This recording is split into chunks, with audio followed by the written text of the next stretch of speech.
Bonjour, quelques idées pour vous qui animez régulièrement comme moi des réunions à distance et qui vous voulez donner de l'énergie positive à vos participants qui en ont bien besoin, tout en utilisant les possibilités de ce nouveau média.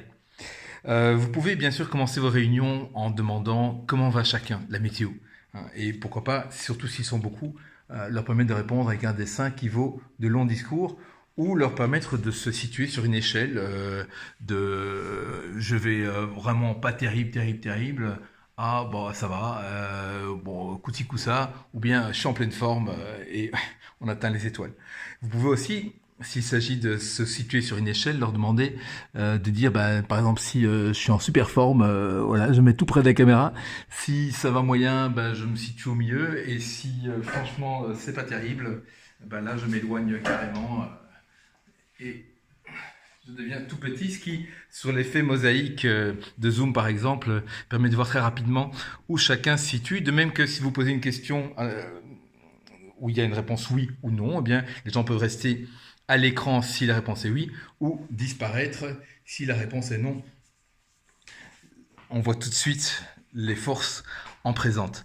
Vous pouvez également leur demander d'apporter un objet, soit sans leur dire la raison à l'avance ou bien oui, mais par exemple, il m'est arrivé hier encore de demander aux gens d'apporter un objet et de dire tiens, qu'est-ce que cet objet dit d'une qualité qui s'est développée chez moi à la faveur de ce confinement, de cette crise. Et là aussi, c'est très parlant. Surtout s'ils ont l'occasion de partager en sous-groupe après, chacun leur objet entre les mains.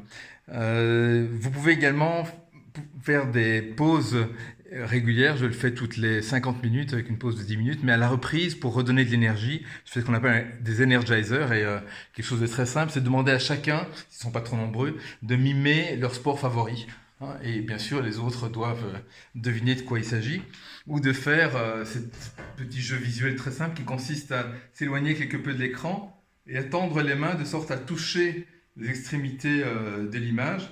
Quand on fait justement l'image mosaïque, on voit tout le monde qui tient les mains et c'est assez magique, surtout si on est à des milliers de kilomètres. Donc, je m'arrête déjà là. Voilà mon encouragement. Les outils de réunion à distance ne sont pas des moyens de transmettre de l'information, certainement pas uniquement, mais sont des vrais moyens de communication. Et à ce titre, je vous encourage vraiment à en faire de ces moments des expériences positives et inoubliables pour les participants.